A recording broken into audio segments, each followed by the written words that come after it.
I'm John Simatowski. I'm the Enterprise Solutions Architect for Engaging Networks, and welcome to today's webinar with our expert panel of peer-to-peer organizers. So, peer-to-peer fundraising is an area which we at Engaging Networks have really been investing a lot of ongoing development. This has been a big project that I've been quite involved with from my background in peer-to-peer, helping our product team and our client success team, get some of this stuff built and ready to deliver to you. Particularly some new features involving family registration and activity tracking. And that's a place where we benefit from the feedback that we get from our many successful clients who are running sophisticated peer-to-peer programs. As an integrated platform with built-in email segmentation and automation tools, Engaging Networks is helping organizations scale up their peer-to-peer fundraising efforts in both DIY and event-based peer-to-peer. So we're good for both of those styles of peer-to-peer.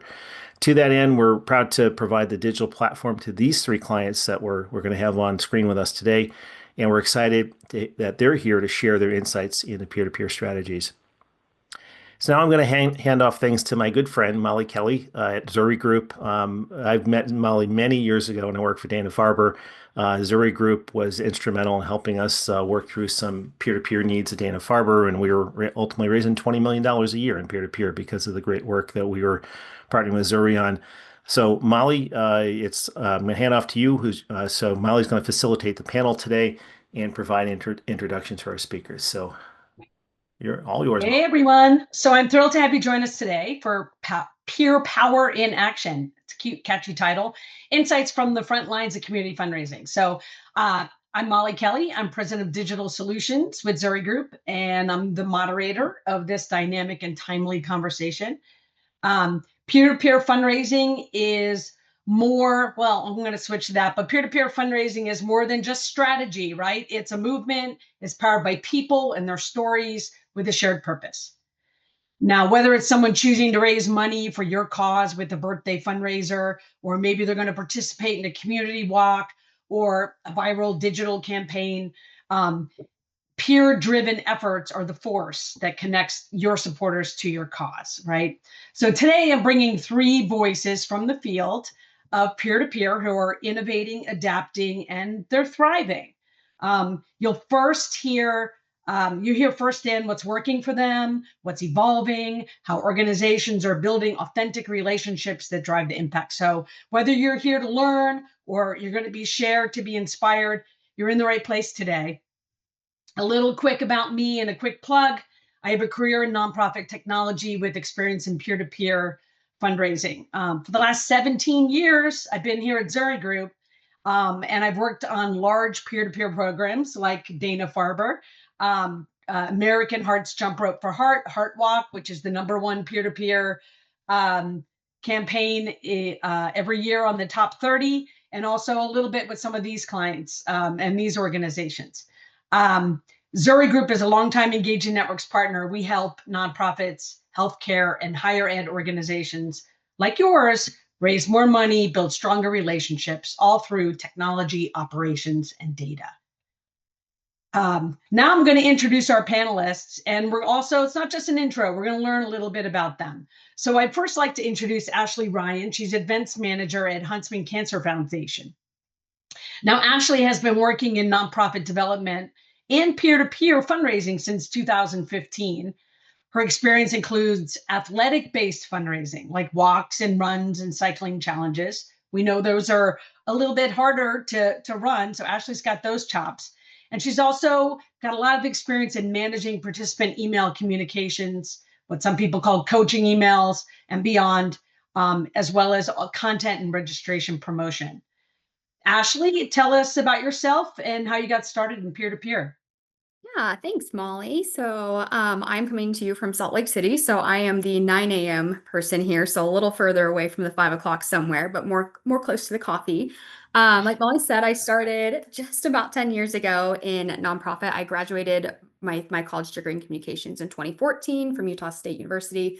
And I really wanted to take a focus in nonprofit. I jumped into college kind of not sure what I wanted to do, fell in love with the class that based around nonprofit, and then kind of was trying to figure out how I could get into it. I had a really incredible organization with type 1 diabetes that took a chance on me in 2015, and I've been in nonprofit fundraising ever since, and with the cancer realm specifically for about 7 years now. Great. And tell us about Huntsman and what you've been doing on the peer-to-peer front.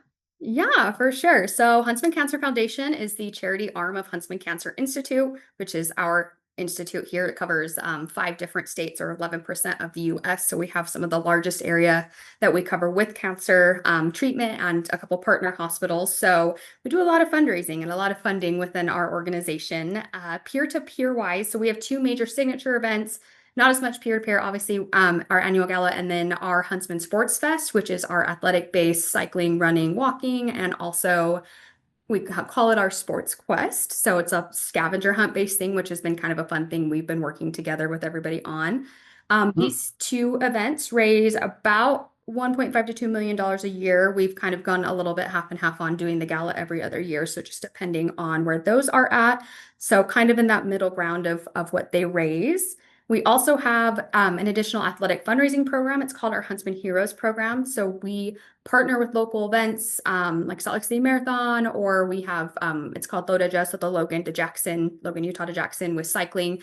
And it's one of the kind of programs where people commit to a certain fundraising level to be able to participate and bypass, lotteries, get jerseys, etc. So one of those kind of reward positive programs that raises a little over $500,000 every year. And then we also have a robust DIY fundraising program that we're still working on really solidifying and making everything we want it to be. But last year that actually broke 1 million. So really cool, That's really cool awesome. programs. It's awesome. Thank you. Brian Muha is Director of Web Applications at Anne and Robert H. Lurie Children's Hospital of Chicago Foundation. Brian has been applying his technical talents at Lurie since 2009, and he's a skilled developer who made his way into the nonprofit space a long time ago, but more from the technology side. Brian, tell us how you got started in peer-to-peer. So I started as a graphic designer a million years ago, and as the internet started to become a thing, I moved into internet development, and I've been doing that ever since. I was a independent contractor for a long time, and when the economy tanked in '08, Lurie Children's was the last client that was paying me, so I moved, excuse me, so I moved there permanently, and I've been there ever since. So that was in '09. So I guess that's like 16 years somehow. Yeah. I was just myself for a long time, and I built a team of 4 now. So we have 4 web developers, and we work on basically everything that is donor facing on the web. That's great. What about your program, your peer-to-peer program? What have you guys built? We do about 10 events a year. I guess 5 are big signature events. We do the Bank of America Marathon. We do a step-up event. We do a walking event. We also do a corporate cup. We have an evergreen DIY program as well. And we're always sort of experimenting with new events to spin up. Our newest one is Superhero Day. So not a big earner yet, but we're kind of, feeling it out and seeing how it goes. That's cool. And there's some stats from Lurie Children's. Amazing. Mike, you're not your last, but I'm not dogging you. Michael Ragsdale is Senior Director of Community Fundraising at Holland Bloorview Kids Rehabilitation Hospital Foundation.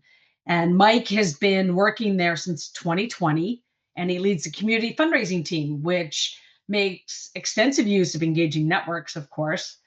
Tell us how you got started in peer-to-peer, Mike. Yeah, I got started. So I went to a postgraduate program in international development, and like many people in that program, my first entry point was a fundraising role at Crossroads International, which is also based in Toronto. That was a volunteer cooperation organization, so they sent mid-career folks overseas to help train some folks in countries alongside their partners. And component of that, each of those volunteers had to fundraise, and they had to fundraise using peer-to-peer. So that was my kind of first entry point Oh, into peer-to-peer. Also used it for a charity challenge where we had our board do a walk overseas. So they used a peer-to-peer platform. And then coming to Holland Bloorview, like you mentioned, there's extensive use of the peer-to-peer platform at Holland Bloorview in a few different ways. So one of the main ways we use peer-to-peer is our do-it-yourself or evergreen. So we do that year-round where we encourage folks to sign up and create their own fundraiser for us, whether it's a birthday fundraiser. We've had a lemonade for possibility stand where we just encourage families to set up a lemonade stand to raise money on the Engage Networks platform.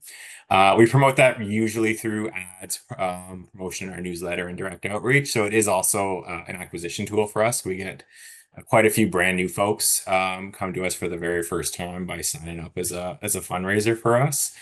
We also do kind of community event style peer-to-peer events. So those are typically led by board members or senior volunteers, and they want to make use of the platform, whether it's being able to use the honor roll or just to be able to send their emails out directly to their network. So we've had bike rides, dance-a-thon. So those are, we have about 5 of those a year, and those are more of our kind of premium peer-to-peer events. And then we have our signature Capes for Kids event. So that happens every March. We have close to 1,000 fundraisers sign up on that. It says we raise about $870,000 from that. That's from fundraising alone. We also raise quite a bit more from sponsorship. So we do end up approaching $1.25 million raised in that a year, but close to 900,000 is raised just from our fundraisers alone in that event that happens every March. That we're continuing to see grow on the platform, and we're continuing to, experiment with it because it's a virtual event in that there's no run or walk involved in it. It really supported us in the pandemic because we were able to leverage it and encourage folks to wear their capes wherever they are. In a couple of years, it was on Zoom, so it really was a key part of our success during those tough years, and we were able to continue it without interruption. wow, that's great. Now we'd just like to hear a little bit about you, and Austin's going to launch a Zoom poll for us all to answer so that this group can know about you and as they go through the rest of their presentation. We'll come back to that. All right, so I'm not going to bore you. You all came here. You obviously kind of know what peer-to-peer is, but I'm going to let Ashley give you that brief, quick, what is peer-to-peer? Oh, and we got our poll results as well. So let's just check that out. So we're just a little over 50% of yes and no. So this is great. We'll be able to hopefully give you information that you might need to know if you want to get started, as well as the information you might need to grow. I'm going to let you guys, Ashley, Brian, Mike, kind of look at this and think about this a little bit real quick before we move on. Yeah, DIY, and Ashley can tell you why that is a good starter because you're not putting out investments there, right? Yeah. Or level of effort, Ashley, with all your in-person athletic events would be. Okay, you guys ready? You're done looking at that? Yeah. You three? Okay, good. All right, go ahead, Ashley. Tell us what peer-to-peer is.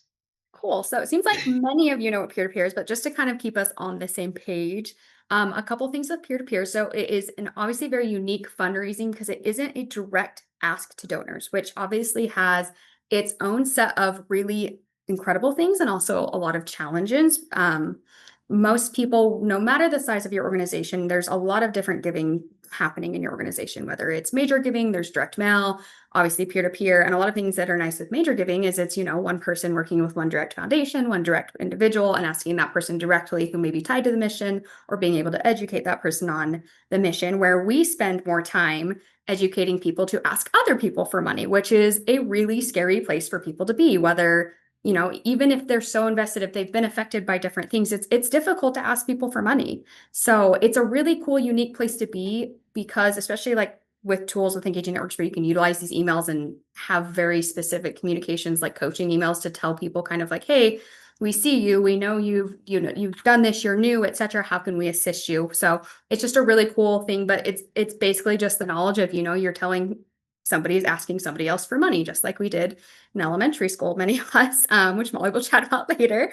It's often good ground level fundraising as well for our how can I help? So we talked a little bit, it looks like a lot of you have DIY or are focusing on DIY, which is a very easy way to get in because there isn't that ground level piece. It's a lot of people doing lemonade stands or dance competitions or just raising money on behalf of somebody, which is a really kind of stress-free way for somebody to go and raise on behalf of your mission and your organization. So we get a lot of the how can I help? What else can I do groups within this peer-to-peer sphere.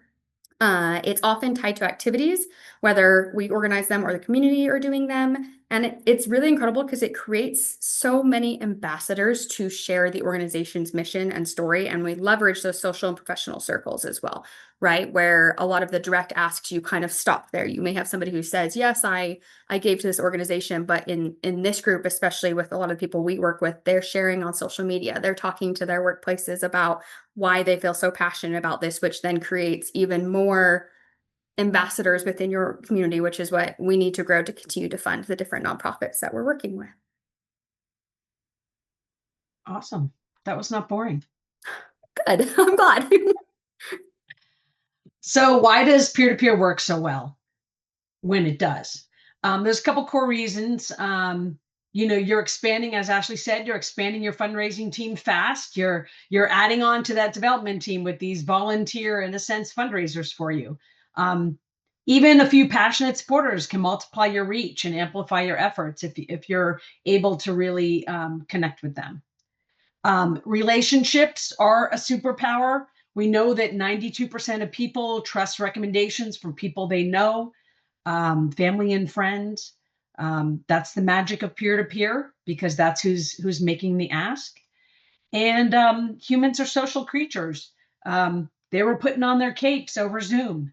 Fundraising is more effective when it's social. And there's lots of different ways that you can make that community feel more connected to that community, digitally even. Now, that sounds like an easy win in theory, but I just want to tell you, I learned in my professional life that success is not just having the program, but it really is in inspiring ordinary people to do extraordinary things. So my very first job out of college was with a company where I sold school fundraising packages. Okay. So that's right. Tumblers, magazines, mugs, carpet cleaner. I even did demonstrations on carpet cleaner. And I did not get a salary for this. No. My efforts driving around central Pennsylvania, making cold calls to field hockey coaches, I was forwarded a draw on my future commission. And what was that commission? Yes, I would receive a small percent of the dollars raised, a small percent of the dollars raised by each kid I inspired. So I didn't get commission on selling the program to the field hockey coach. I got commission on the money that the kid sold when they sold the tumbler. So yeah, kids got excited. They get prizes. If they got a satin jacket, I would get a little teeny bit of that. So right from the start, my livelihood depended on how excited the students were to fundraise. I did not succeed in that job. I did not. But don't worry, these panelists have succeeded and they're going to tell you how. We're going to go through 5 steps that you can do to kind of beef up your peer-to-peer program and make it succeed. So the first one, I'm going to pass it to Mike. He's going to handle step 1. Yeah, so for events like our Capes for Kids event, every year when we start the planning, which we're in the midst of it now, even though it is a March event, we make sure that we clearly define what our goals and metrics for the year are at all levels of the event, because that's how we know if we're going to have a successful event. And it also allows us to plan to provide the best experience possible for our fundraisers and our donors. So in terms of Capes for Kids, our main objective is to raise revenue in support of Hall and Blairview. But kind of feeding into that, our two kind of lower level goals are just the number of participants and the number of our donors. And we break the number of donors out into new and returning donors as well, because in addition to our goal of recruiting fundraisers, Capes for Kids is one of our largest driver of acquisition of new donors. So it's a crucial part of Hall and Blairview's success and health of our donor base. So going into the year, we would establish our SMART goals. One example would be our goal is to recruit 1,000 participants who raise an average of $800 from an average of 6 donors by the end of March is kind of what our high level goal we would be going into the planning for this event is. And then we really break that down with our business intelligence team and a few other folks into really specific KPIs, again, for kind of every aspect of this large event. So that could be KPIs around the retention of participants as well as acquisition. And then we're going to create strategies to retain those donors. So that could be our mass recruitment drive as well as personal recruitment, direct outreach, picking up the phone and calling some of our most valued fundraisers. The average amount raised, average number of donors per page, and average donation amount. So a lot of our strategies into supporting those KPIs would be the donor and fundraiser experience. Like Ashi mentioned, it would be the coaching emails. It would make sure the platform is easy for them to use, making sure that it's fully accessible. That's particularly important to us as a hospital for kids and youth with disabilities. So that way we're making sure that everybody is able to fundraise or donate on the platform. As well as we even drill down to metrics related to our social media posts, our email marketing metrics through engaging networks like our open rates, click rates. As well as for Capes for Kids, we break out each of our fundraisers into large buckets or segments, as we call them. And then each of those segments has their own KPIs, their own metrics that are tied to a single staff person at Hall and Blairview who's accountable for that. So one example would be we have a school segment. So we have a whole strategy devoted to school fundraising as part of Capes for Kids. And then that segment has its own KPIs, its own metrics, which are led into by different strategies. We also have a segment related to our hospital colleagues, so our nurses, staff, occupational therapists. So we really break it down segment by segment. And all of those segments then kind of feed up together into our overall goals.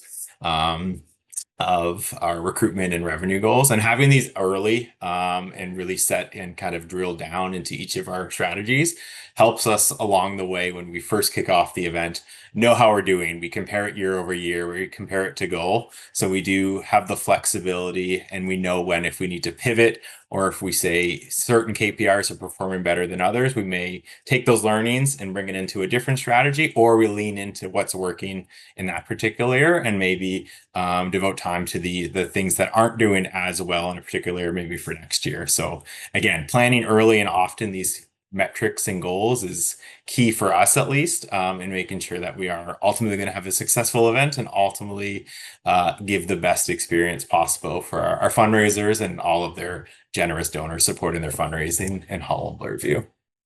Yeah, it sounds like it's important to monitor them and make sure you're checking, like, where are we at this time frame, right? So as you said, so you can pivot. That's great. Step 2 is know and inspire your supporters, and Ashley's going to talk about inspiring supporters. Yeah. One thing I also just love listening to different organizations talk about, their missions and what they do. 'Cause it just reminds me how different everybody is, and like how I've listened to things sometimes and I get really intimidated because I'm like, we're not as big as them, but I've taken so many skills from different organizations. So I would just, as everybody's listening, if your organization is completely different, if you don't do certain things, if you don't have certain teams, etc., just take what you can out of it. Just because I've already learned so much from Mike and Brian just preparing this, and I would have had no idea. So, which leads perfectly into this, know and inspire your supporters. So understanding what motivates your community. So as we kind of talked about, peer-to-peer doesn't just happen. Just because you have a program doesn't mean people are going to do it. Just because people are doing it doesn't mean they're going to do it well. So understanding what inspires your community and identifying what that is. So there's a couple different facets to that. And obviously, like we talked about, it can be difficult and uncomfortable. So asking yourself, what makes fundraisers feel empowered to raise money, even though it's uncomfortable?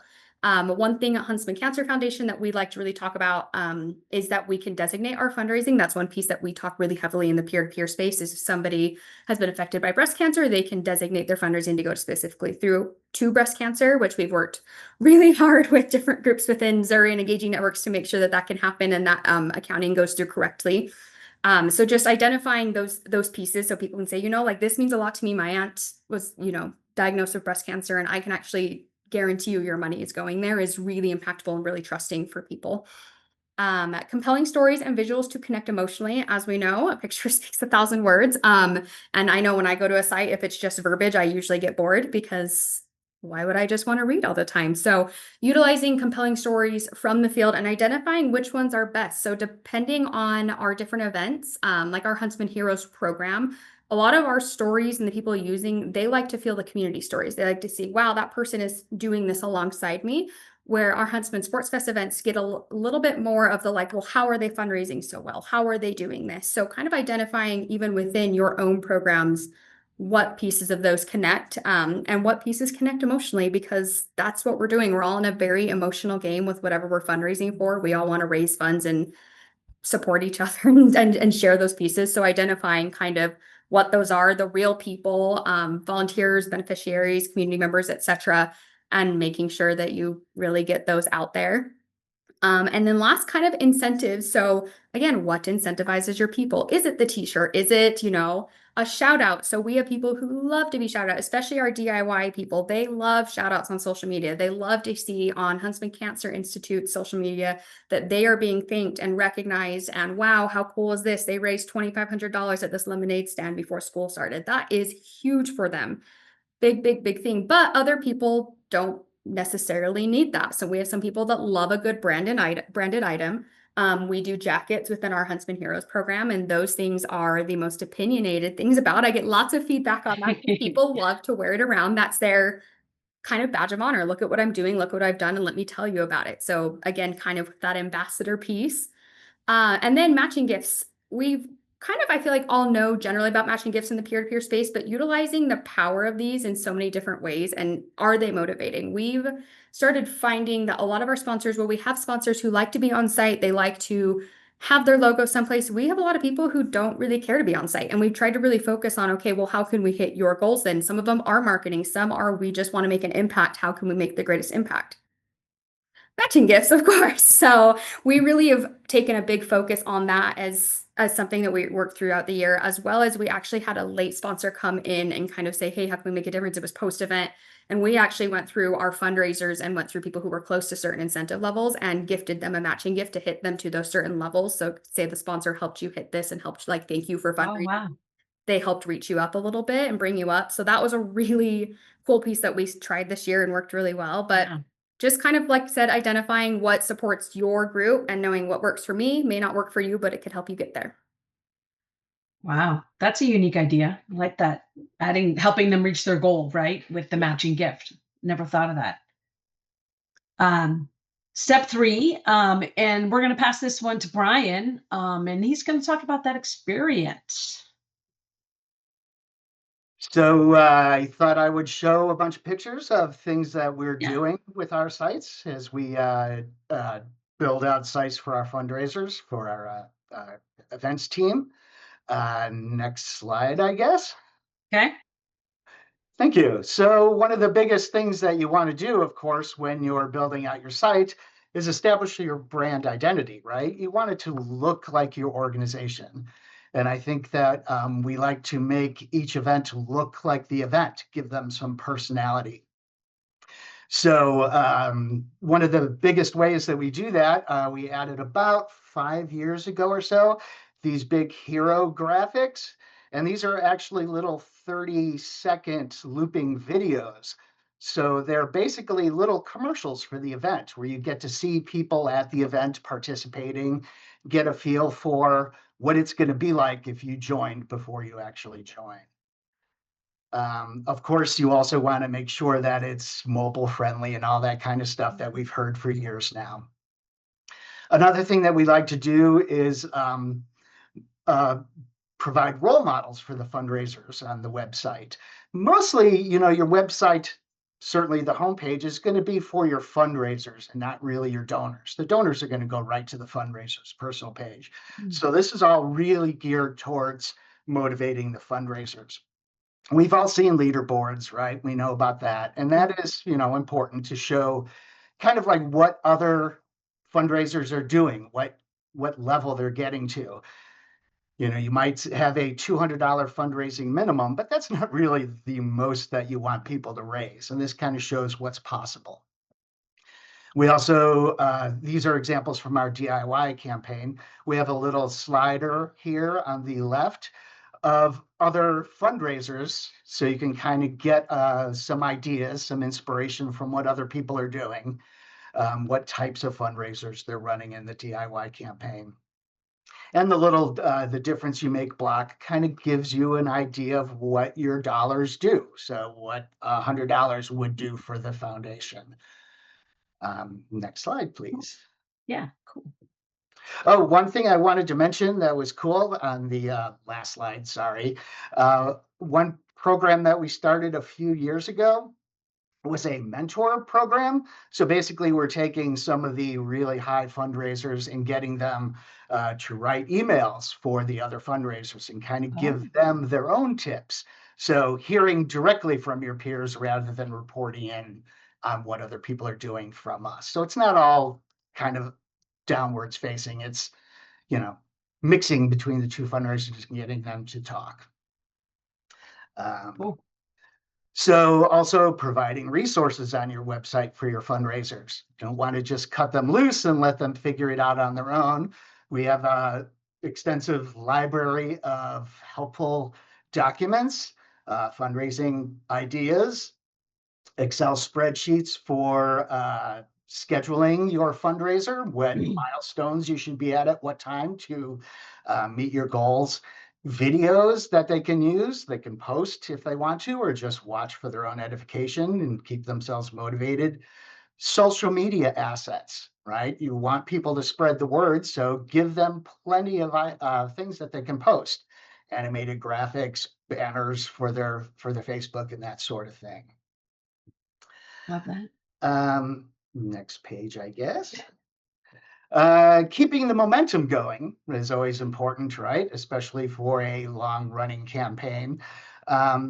Milestones, there's a whole system in peer-to-peer for milestone emails.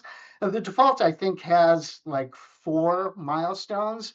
We have 20 milestones in our system. So we went through a bunch of events and kind of figured out how we could structure them so they get a regular stream of badges that they would earn.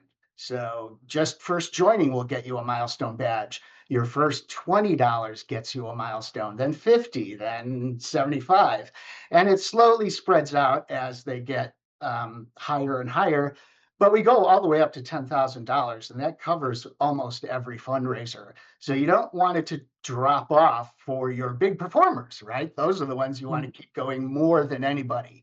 So, and it's very low maintenance, of course. You set this up in the beginning and let it run, and nobody has to really do anything. Our milestones are based off of a thing in our hospital.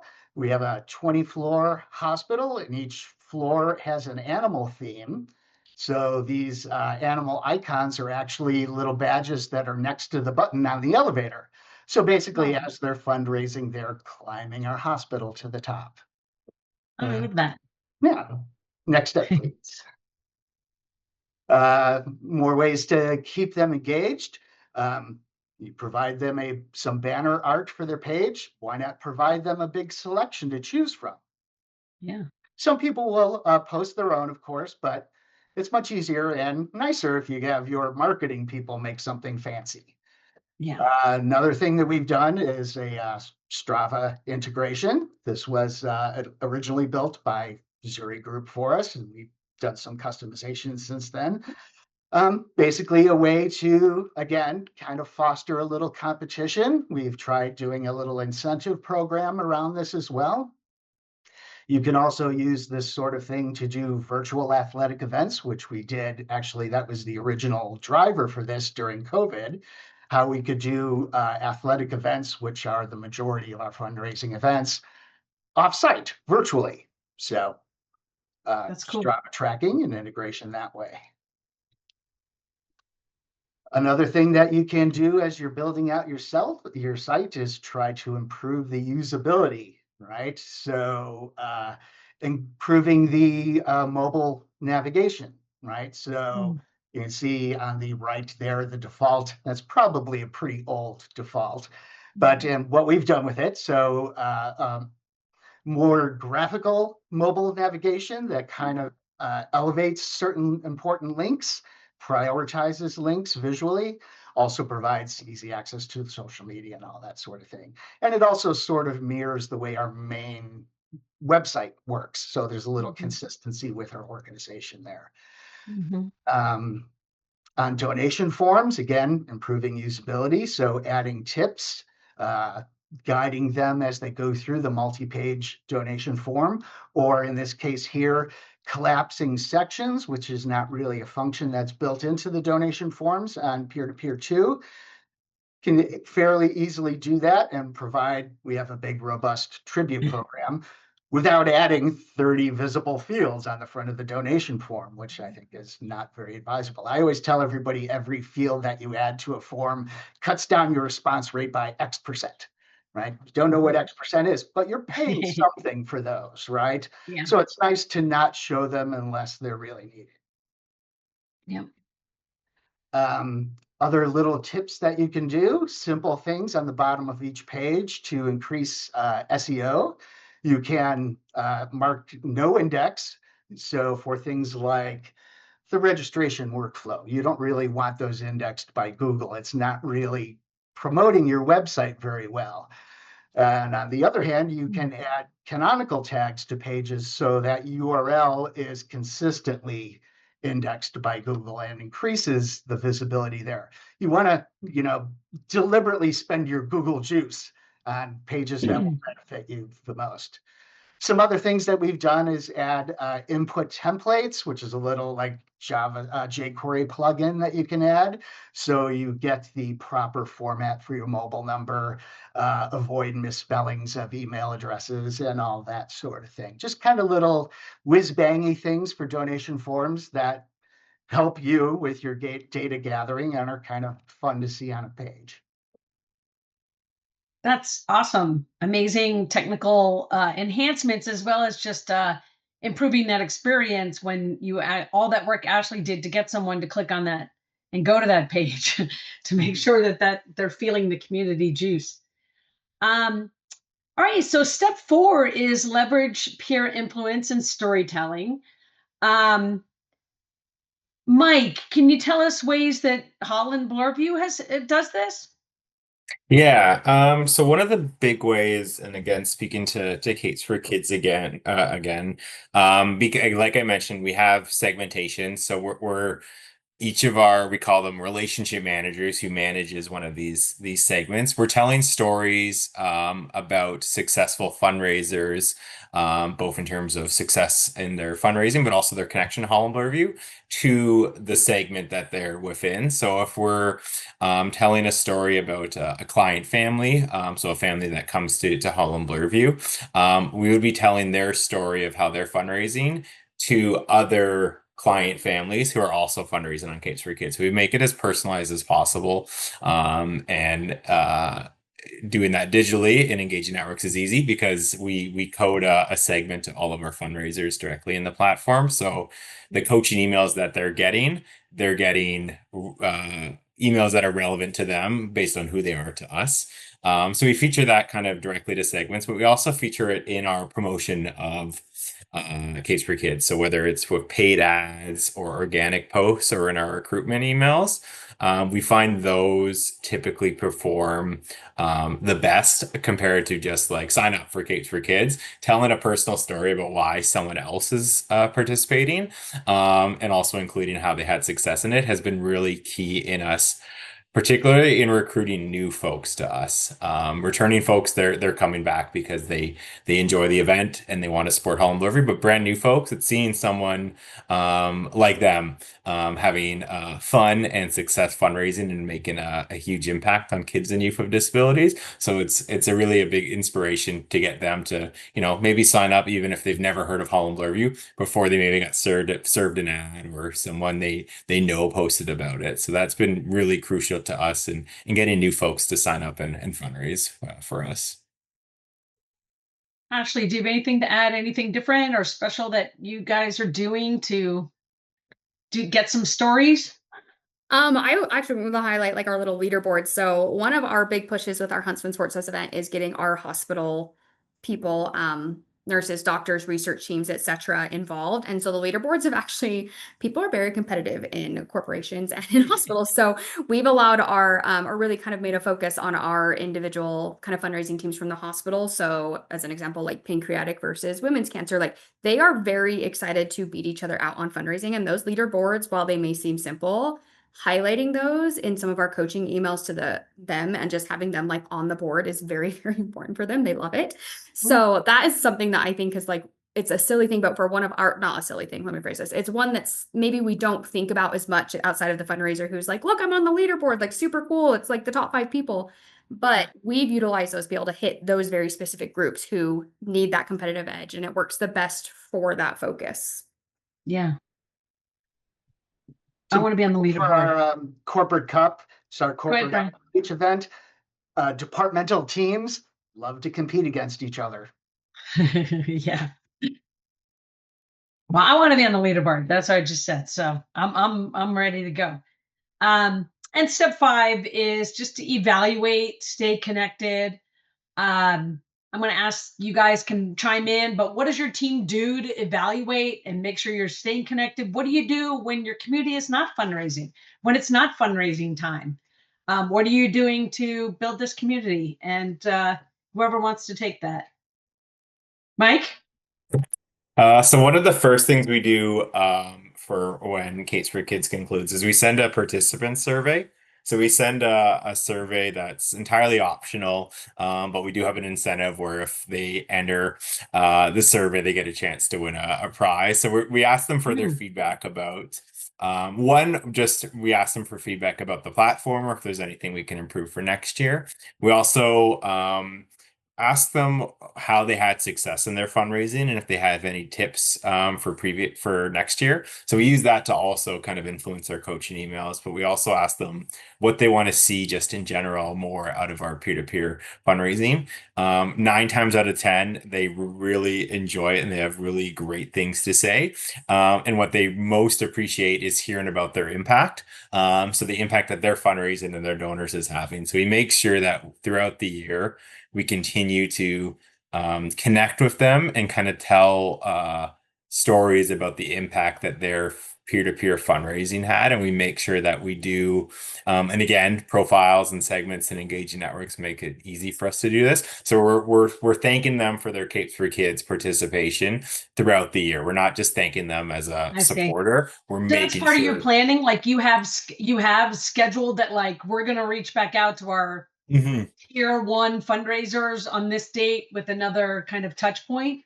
So that's something we're working on in our kind of donor supporter journey that we want to do a little bit more precise. Right now, it's just naturally in all of our communications, and it depends on the degree of how much we're calling out their peer-to-peer support and thanking them for that. But we do make sure that they like if they're getting a newsletter from us.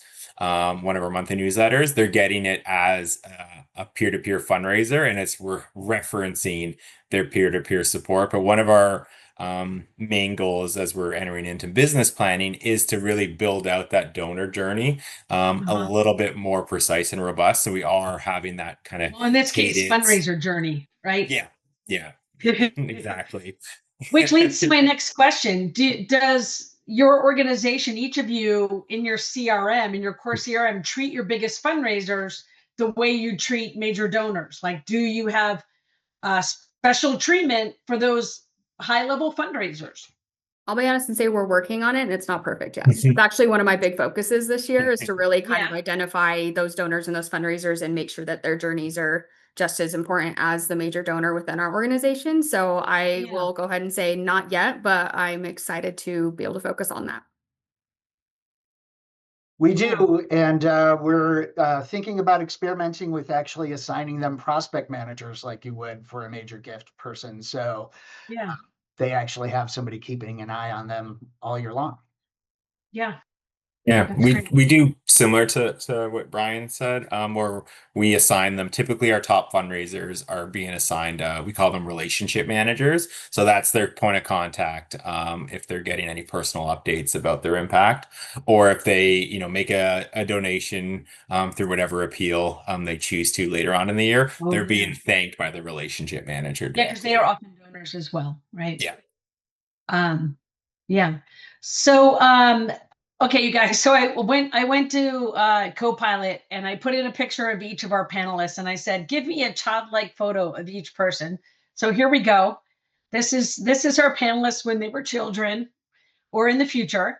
But what's next for each of you? Now, I know each of your organizations have been vibrant and raising a lot of these great stats using Engaging Networks peer-to-peer platform for several years now. Engaging Networks has next generation peer-to-peer solution that is out there and is getting worked on every day. Um, I know what's next for your organization: migration plans, new events, uh, new programs, new tools. I know Ashley mentioned getting her project for this year is finding a way to focus on those major fundraisers as major donors. But anyway, chime in. Yeah, that's kind of our big project. We are planning on moving. That's kind of actually my other fun project is looking at how we kind of transition into the new peer-to-peer platform. We have been the thorn in Engaging Network side on a lot of these pieces, so we're excited to move forward and really be able to utilize them. I also saw, just because I know we're getting a little close on time, somebody asked a question about the SMS tools through Twilio. We have not used them yet, but I can tell you our team is extremely excited about them and they will be utilized soon. So I don't have any reporting back on that, but we are excited to be able to begin to use SMS through Engaging That's Network. great. I don't think it's a thorn in the side. Engage Networks is a product company. They need your complicated use cases to build the best product. So it's excellent. Brian, Yeah. did you want to say something? Yeah, we use Twilio for more broadcast SMS stuff. We use Hustle for events. Doesn't integrate as nicely as Twilio does, but you can start conversations if people reply to the SMS, which the events team really likes. I heard that was thought about adding to the roadmap for Twilio, but I don't think it's gotten there yet. Brian Milky is Way. committed. It is committed for the 2026 roadmap. We will have the Yes. SMS inbox manager with Twilio in the 2026 roadmap. Oh, amazing. Yeah. Mike, did you want to say anything what's next for Holland? I think a big part for us is we're looking forward to making the migration to peer-to-peer 3 likely in early 2026. I've been playing around in just a default template and really like what I've seen. So we'll probably be, connecting and kind of building that out early next year. And at the same time, we're in full-blown planning mode for Cakes for Kids March 2026 and looking at revamping our do-it-yourself fundraiser to have a bit of a branding lens to it that'll be coming out in the fall of this year. But lots of exciting things on the peer-to-peer front, and really enjoyed hearing that Twilio's two-way communications is coming for next year as well. We're keen to have it all in one platform and enjoy having those back and forth conversations with our supporters when we use another third-party SMS app. Yeah, totally. Yeah, In passing that, we mentioned about next generation peer-to-peer. They just call it peer-to-peer. I'm going to pass that to John to just talk about a little bit about where we are now and what's happening. Yeah, you might have heard some references to P2P2 or P2P3. Yeah. P2P3 is the next generation peer-to-peer. So that is what we're just calling peer-to-peer. We have some of the legacy tools still available for clients still on them. But the rationale here is to be able to build easier some of these features. Like, Brian showed all the amazing customizations he's done to hide and display fields. Well, that's now built-in functionality in the next generation peer-to-peer. You can Yeah. trigger those against registration type, for example. Family registration, critical for any, I know for all three of these organizations because they use a lot of families participating. And so you want to be able to either allow the family to share a fundraising page, not have to capture an email address for the kids because you don't want to put them in your email stream, but still be able to record their name and their t-shirt size. So you get all those amazing pictures of those kids wearing those long t-shirts on event day. And then, like I mentioned in the chat to someone, was Ashley was talking about matching gifts. The double the donation integration that we have for our general donation pages now available in peer-to-peer because we're harnessing all the donation features from our page builder tool. So and this would not be possible without the input of the four people who are the panelists today because Ashley, Brian, Michael, and Molly have all contributed heavily to our development. Dan and I and others on the team have lots of conversations with them, as well as some other people in attendance today. And that's essential. That is how we roll on Engaging Networks. We listen and we listen and we build. That's how you get a 98% client retention rate. So thank you all for being clients. But I just want to grab a question or two out of the chat.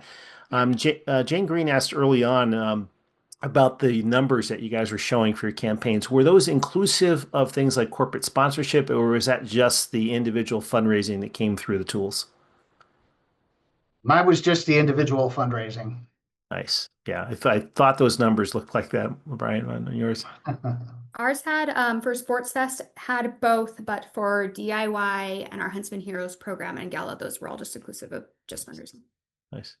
Yeah, and ours was all just purely from the fundraising dollars. Sponsors was separate, and a lot of our sponsors generously did it to allow us to do some matching contests or matching challenges for our fundraisers as well. Nice, great. Yeah, that's what I suspected from the numbers I saw on screen. And it just shows the scale of what you can achieve with peer-to-peer. You can raise a ton of money with this because you're leveraging those people who are already passionate about your cause to then go out, reach out to like-minded people that they know, which then leads to another question. For those new donors to those peer-to-peer fundraisers, what are you saying to them? I think that's kind of an unexplored area of doing some of that follow-up with the donors to peer-to-peer fundraisers. I've mentioned this at AHP conferences I've been to in the past, and no one seems to really have a good program down. So what are you guys doing on that level? We have a dedicated welcome series just for the fundraiser donors that does a little bit heavier lifting with explaining who we are. Of course, the donors to your peer-to-peer are donors to the fundraiser. They're not necessarily donors to you. They're helping their friend. So they a lot of times don't even know who you are at all, right? And you have to explain that to them and try to win them over. It's kind of partial success there, right? It's notoriously hard to convert peer-to-peer donors just for that reason. They came there to support a friend. It's the fundraisers that we spend most of our real effort on. Nice. We try to personally thank as many as possible through Hall Review staff and volunteers. So every year we're trying to lower that threshold, but using our database and min folks, we get actions auto assigned in our donor database. So we're trying to personally call or at least leave a voicemail for as many as possible shortly after their first gift. And then, like Brian, they enter in a dedicated welcome series that is specific to our new Capes for Kids donors, and then, try to convert them down the line, whether through a direct mail, email, or telemarketing as a monthly donor. Mhm. There was another question in terms of website design. You guys have all done some really great designs, and Brian, I know you are a master at customizing things.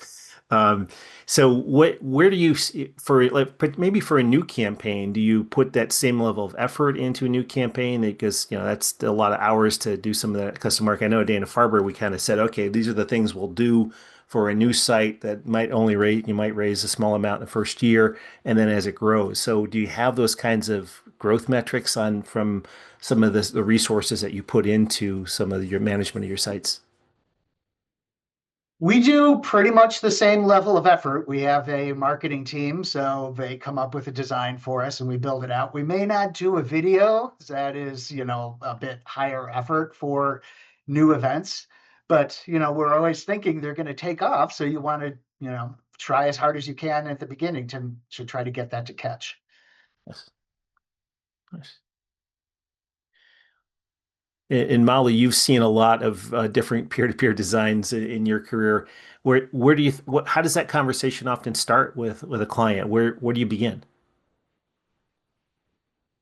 Well, I know with the new peer-to-peer, it makes it a lot easier. You're still going to want to modify the HTML and the CSS on that standard template. Um, you can get a partner to do that for you if you don't have your own web development team.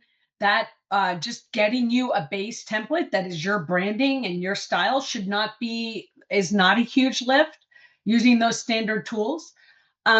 If you think about it on the tool, it's the homepage that needs the most design, really. And as Brian said, which I hadn't even really thought about, that's for your fundraisers mostly because those donors aren't going to go there so much. So think about it that way in designing that homepage. And go from there. I mean, finding images, you saw I generated those images using AI, finding images for samples, as Brian said, it's not that big of a lift to make sure you have a lot of different images for them to choose from and things, because the way the system's set up where you can just kind of plug things in, getting a good looking branded design really isn't that much effort. Now going the next mile where Brian is going, then that's where as your program grows, you can decide on your investment to go the next level. I Great. also wanted to point out the community for tips and help there. You can totally find partners that will help you build out. And also Yeah, tons of people will help you with the most technical questions you could have. There's somebody there that is into it and will answer.